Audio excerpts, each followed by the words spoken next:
ആത്മീയ ഭോജ്യത്തിൽ നാം ഇന്ന് വിചിന്തനം ചെയ്യുന്നത് വളരെ പ്രധാനപ്പെട്ട ഒരു വിഷയമാണ്. പഠിച്ചിരുന്നാൽ വൻ നാശം ഒഴിവാക്കാം, വൻ നേട്ടം കൈവരിക്കാം. വിഷയം ഇതാണ്: നാക്ക് തോക്കിനേക്കാൾ അപകടകാരിയാണ്.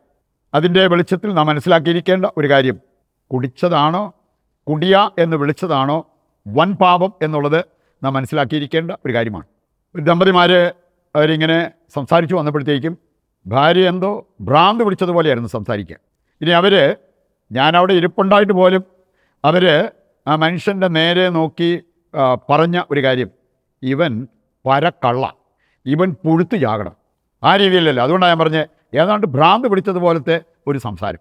ചിലപ്പോൾ നമ്മൾ ഈ ഒരു യാഥാർത്ഥ്യം മനസ്സിലാക്കാതെ വേണമെങ്കിൽ കുടിച്ചതാണ് ഏറ്റവും വലിയ പാപം എന്ന് വിചാരിച്ചേക്കാം. പക്ഷേ വിശുദ്ധർ നമ്മെ പഠിപ്പിക്കുന്നത് അതിൽ നിന്ന് വ്യത്യസ്തമാണ്. വിശുദ്ധ ഫ്രാൻസിസ് സാലസ് അദ്ദേഹം സൂചിപ്പിച്ച ഒരു കാര്യമാണ്, ഒരാൾ മദ്യപിക്കുന്നത് കണ്ടാൽ പോലും അവൻ മദ്യപാനി എന്ന് നീ വിളിക്കരുത്, അവൻ കുടിയനാണ് എന്നുള്ള ആ മുദ്ര നീ കുത്തരുത്. നീ ആ ചെയ്യുന്നതാണ് അവൻ കുടിച്ചതിനേക്കാൾ മാരകമായ പാപമായി മാറുന്നത്. ഇത് വിശുദ്ധ ഫ്രാൻസിസ് സാലസ് പഠിപ്പിച്ച ഒരു കാര്യമാണ്. ഇനി അതിന് ഒരു കാരണമുണ്ട്. നമുക്കറിയാം, വിശുദ്ധ ഫിലിപ്പ് നേരി നമ്മെ ചെറുപ്പത്തിൽ തന്നെ അദ്ദേഹത്തെ കൊച്ചു വിശുദ്ധൻ അങ്ങനെയൊക്കെ ആൾക്കാർ വിളിക്കുന്ന ഒരു അവസ്ഥയുണ്ടായി. ഈ വിശുദ്ധർക്ക്, ശരിയായ വിശുദ്ധിയുള്ളവർക്ക് ഇങ്ങനെയുള്ള കാര്യങ്ങൾ കേൾക്കുമ്പോൾ അവർക്ക് കുളിരല്ല. അതുകൊണ്ട് തന്നെ ഈ ഫിലിപ്പ് നേരി അദ്ദേഹം ആഗ്രഹിച്ച ഒരു കാര്യം, ഇങ്ങനെയുള്ള വിളി നിർത്താം. അതിന് അദ്ദേഹം ചെയ്തത്, ഒരിക്കൽ പബ്ലിക് റോഡിൽ നിന്ന് ഒരു ബിയർ കുടിച്ചു. ആരെങ്കിലും അത് കണ്ടാൽ എന്തായിരിക്കുക അതേക്കുറിച്ച് പറയുക? ഓ, ഇവൻ കുടിയനാണ്. അല്ലെങ്കിൽ പബ്ലിക് റോഡിൽ നിന്ന് പോലും ഇങ്ങനെ കുടിക്കുന്ന ഒരു വ്യക്തി, ശരിക്കും ഫിലിപ്പ് നേരിക്ക് ബിയർ ഇഷ്ടമായിട്ടാണോ? അല്ല. അദ്ദേഹത്തിൻ്റെ ലക്ഷ്യം ഇവരിങ്ങനെ വിളിക്കുന്നത് നിർത്തുക എന്നുള്ള ആ ഒരു കാര്യമാണ്. ഇതറിയാൻ മേലാതെ ആ ഒരു സംഭവം കണ്ടുകൊണ്ട് ഒരാൾ ഇവൻ കുടിയനാണ്, മുക്കുടിയനാണ്, പരക്കള്ളാണ് അങ്ങനെയൊക്കെ പറഞ്ഞു കഴിഞ്ഞാൽ അത് കരുണയില്ലാത്ത ഒരു സംസാരമായിട്ട് നമുക്ക് മനസ്സിലാക്കാനായിട്ട് ഒത്തിരി ബുദ്ധിമുട്ടേണ്ടതില്ലല്ലോ. അതുകൊണ്ടാണ് ഈ വിശുദ്ധർ സൂചിപ്പിച്ചത്, ഒരുപക്ഷെ നിങ്ങൾ കുടിച്ചതിനേക്കാൾ മാരകമായ വൻ പാപമായിട്ട് മാറുന്നത് ഒരാളെ കുടിയൻ എന്ന് മുദ്ര കുത്തിയതാണ്. മത്തായിയുടെ സുവിശേഷം 15-ാം അധ്യായം 10 മുതൽ വായിക്കുമ്പോൾ ഈ ഒരു യാഥാർത്ഥ്യം സാധൂകരിക്കുന്ന ഒരു സന്ദേശം അവിടെയുണ്ട്. അവിടെ പറഞ്ഞിരിക്കുന്നത്, ഉള്ളിലേക്ക് പോകുന്നതല്ല ഒരുവനെ യഥാർത്ഥത്തിൽ അശുദ്ധനാക്കുന്നത്, മറിച്ച് ഉള്ളിൽ നിന്നും പുറത്തോട്ട് വരുന്നതാണ്. ഇനി അവിടെ ഒരു ലിസ്റ്റ് കാര്യങ്ങൾ കൊടുത്തിരിക്കുന്ന കാണാൻ പറ്റും. ഹൃദയം ശരിയല്ലെങ്കിൽ, മനസ്സ് നന്നായിട്ട് പ്രവർത്തിക്കുന്നില്ലെങ്കിൽ, മനോഭാവം ശരിയല്ലെങ്കിൽ ഒരുപാട് കാര്യങ്ങൾ, പാപകരമായ കാര്യങ്ങൾ നമ്മുടെ ഉള്ളിൽ നിന്നും പുറത്തോട്ട് വരാം. ദുഷ്ചിന്ത, കൊലപാതകം, പരസംഗം, വ്യഭിചാരം, മോഷണം, ഇങ്ങനെ ഒരു ലിസ്റ്റ് കാര്യങ്ങൾ അവിടെ കൊടുത്തിരിക്കുന്ന കാണാൻ പറ്റും. ഇതെല്ലാം ഉള്ളിൽ നിന്ന് പുറത്തോട്ട് വരുന്നതാണ്.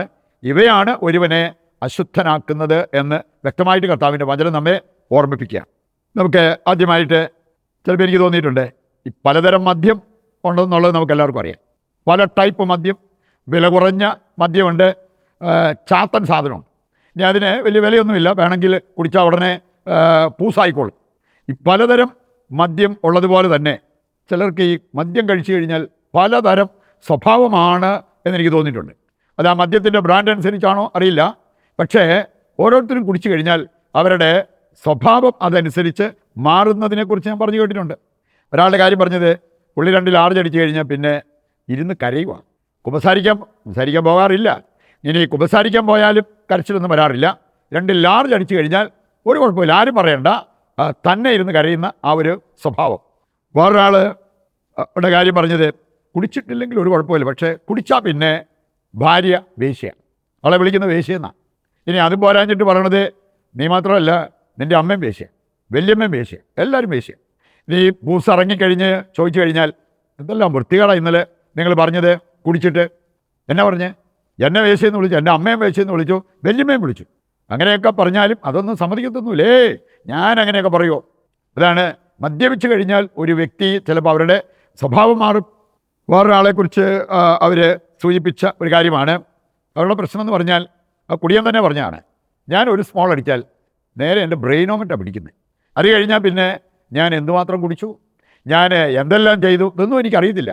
ഞാൻ ആ വ്യക്തിയോട് പറഞ്ഞൊരു കാര്യം, നീ മദ്യം തൊട്ടു പോകരുത്. കാരണം ഇങ്ങനെയൊരവസ്ഥ നിനക്കുണ്ടെങ്കിൽ ഒരു കാരണവശാലും നീ സാധനം തുടരുത്. നിനക്ക് തന്നെ അറിയില്ല നീ എന്തൊക്കെയാണ് ചെയ്തു കൂട്ടാൻ പോകുന്നത്. അത് നിൻ്റെ ജീവിതത്തിൽ മാത്രമല്ല, നിൻ്റെ കുടുംബത്തിൽ ഒരുപാട് നാശം വിതയ്ക്കുന്ന ഒരു കാര്യമാണ്. ഇവിടെ ഒരു കാരണവശാലും അതിലേക്ക് പോകരുതെന്ന്. രണ്ടാമതൊരു കാര്യം വചന വെളിച്ചത്തിൽ നാം മനസ്സിലാക്കിയിരിക്കണം. മദ്യപാനികൾ വിചിത്ര കാഴ്ച കാണും, മാത്രമല്ല വിചിത്ര ജീവിതം നയിക്കും. അതാണ് മദ്യപാനികളെക്കുറിച്ച് ദൈവത്തിൻ്റെ വചനം പഠിപ്പിക്കുക. സുഭാഷിതങ്ങൾ 23:33 മുതൽ 35 വരെ എന്ന് വായിച്ചാൽ മതി. ഈ രണ്ട് കാര്യങ്ങളും അവിടെ പറയപ്പെട്ടിരിക്കുന്ന കാര്യങ്ങളാണ്. അവർ വിചിത്ര കാഴ്ച കാണും. പിന്നെ അവിടെ പറഞ്ഞിരിക്കുന്ന മറ്റൊരു കാര്യം, അവരെന്നെ അടിച്ചു പക്ഷേ എനിക്ക് വേദനിച്ചില്ല എന്ന് പറഞ്ഞിരിക്കുന്നത്. വിചിത്ര സ്വഭാവം. ഇന്നും മദ്യപിച്ച് നടക്കുന്ന പല വ്യക്തികളും പൂസായി കഴിഞ്ഞാൽ ഇതുപോലത്തെ വിചിത്ര കാഴ്ചകൾ, വിചിത്ര സ്വഭാവം, ഇതെല്ലാം അവരുടെ ജീവിതത്തിൻ്റെ ഭാഗമായി മാറുന്നത് നമ്മൾ കാണുന്ന കാര്യമാണ്. മൂന്നാമതായിട്ട് നമ്മൾ ചിന്തിക്കുന്നത്, മദ്യം നാശം വിതയ്ക്കും എന്നുള്ളത് കർത്താവിൻ്റെ വചനം കൃത്യം നമ്മളെ പഠിപ്പിക്കുന്ന കാര്യമാണ്. അതുകൊണ്ട് ഈ ഒരു കാര്യത്തിലേക്ക് നമ്മൾ പോയാൽ നാശം നമ്മുടെ ജീവിതത്തിലേക്ക്, കുടുംബത്തിലേക്ക് വരാം. പ്രഭാഷകൻ 19:1 മുതൽ വായിക്കുമ്പോൾ, മദ്യപനായ തൊഴിലാളി ഒരിക്കലും അഭിവൃദ്ധിപ്പെടില്ല. എനിക്ക് അവൻ എന്ത് ഭാവി പ്രതീക്ഷിക്കാൻ പറ്റും? സുഭാഷിതങ്ങൾ 23:21 വായിച്ചാൽ, മദ്യപൻ ദാരിദ്ര്യത്തിലകപ്പെടും, അവൻ കീറത്തുണി ഉടുത്ത് നടക്കേണ്ടി വരും. വേണേൽ അവൻ്റെ കുടുംബാംഗങ്ങൾക്കും ആ പരിതാപകരമായ അവസ്ഥയുണ്ടാകാം. 23-ാം അധ്യായത്തിൻ്റെ 32 കൂടി എടുക്കുകയാണെങ്കിൽ അവിടെ പറഞ്ഞിട്ടുണ്ട്, മദ്യം നിന്നെ പിന്നീട് പാമ്പിനെ പോലെ തിരിഞ്ഞു കൊത്തും. പാമ്പ് കൊത്തിയാൽ, നല്ല ദേഷ്യത്തോടു കൂടി പാമ്പ് കൊത്തിയാൽ ഒരുപക്ഷെ നമ്മൾ ആശുപത്രി വരെ ചെന്നെന്ന് പോലും വരില്ല. പാമ്പിനെ പോലെ തിരിഞ്ഞു കൊത്തും. സുഭാഷിതങ്ങൾ 31:5 വചനം കൂടി എടുക്കുകയാണെങ്കിൽ, മദ്യപിക്കുന്നവൻ കൽപ്പനകൾ മറക്കും. ദൈവത്തിൻ്റെ കൽപ്പനകൾ അനുസരിച്ച് ജീവിക്കുന്ന ഒരു ജീവിതം അവർക്കുണ്ടാകണമെന്നില്ല. അതുപോലെ തന്നെ അന്യരുടെ അവകാശങ്ങൾ അവർ മറക്കും. എനിക്കറിയാവുന്ന ചില മദ്യപാനികൾ പൂസായി വീട്ടിൽ ചെന്ന് കഴിഞ്ഞാൽ ആ വീട്ടിലുള്ളവരെ പോലും ഉറക്കത്തില്ല.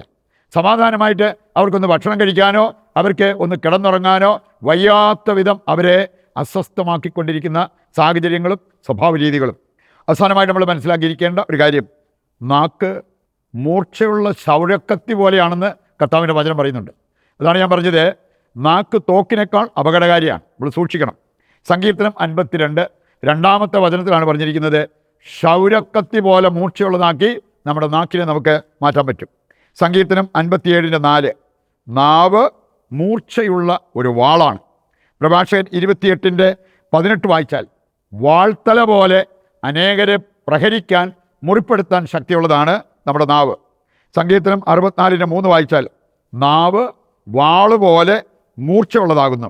സങ്കീർത്തനം 140:3 വചനം എടുത്താൽ, അവർ തങ്ങളുടെ നാവ് സർപ്പങ്ങളുടെ നാവ് പോലെ മൂർച്ചയുള്ളതാക്കുന്നു. ഇവിടെ എല്ലാം ദൈവവചനം കൃത്യമായിട്ട് നമ്മെ ഓർമ്മിപ്പിക്കുന്ന ഒരു കാര്യം, നമ്മുടെ സംസാരത്തെ നമ്മൾ വളരെ വളരെ ശ്രദ്ധിക്കണം എന്നുള്ള ആ ഒരു യാഥാർത്ഥ്യമാണ്. നമുക്ക് ഇന്ന് പ്രതിഷ്ഠാ ജപത്തിൽ പങ്കുചേർന്ന് പ്രാർത്ഥിക്കുമ്പോൾ നാവിനെ നിയന്ത്രിക്കാതെ മറ്റുള്ളവരെ മുറിപ്പെടുത്തുന്ന സ്വഭാവമുള്ള വ്യക്തികളുണ്ട്. അവരുടെ മാനസാന്തരത്തിന് വേണ്ടി ദൈവത്തോട് പ്രാർത്ഥിക്കാം. ഇന്നിൻ്റെ എല്ലാ പ്രാർത്ഥനാ നിയോഗങ്ങളും നിശബ്ദതയിൽ ദൈവകരങ്ങളിൽ ഏൽപ്പിക്കാം. കർത്താവ് നമ്മുടെ എല്ലാ ആവശ്യങ്ങളും നിറവേറ്റി നമ്മെ അനുഗ്രഹിക്കും എന്നുള്ള ആ ഒരു ശുഭാപ്തി വിശ്വാസത്തോടെ ദൈവത്തെ സ്തുതിച്ചുകൊണ്ട് ദിവ്യകാരുണ്യത്തിൻ്റെ ആശീർവാദം നമുക്ക് സ്വീകരിക്കാം. യേശുവേ നന്ദി, ഹല്ലേലൂയ. കർത്താവേ, ഞങ്ങളുടെ എല്ലാ പ്രാർത്ഥനാ നിയോഗങ്ങളും അവിടുന്ന് സ്വീകരിക്കണമേ. ഞങ്ങൾക്ക് നന്മയാകുന്നത് നൽകി അനുഗ്രഹിക്കുവാൻ തിരുവുള്ളമാകണമേ. യേശുവേ നന്ദി, യേശുവേ സ്തുതി.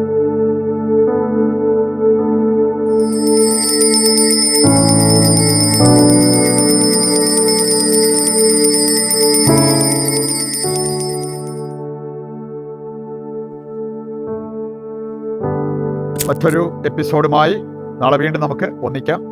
ദൈവം നിങ്ങളെ സമൃദ്ധമായി അനുഗ്രഹിക്കട്ടെ.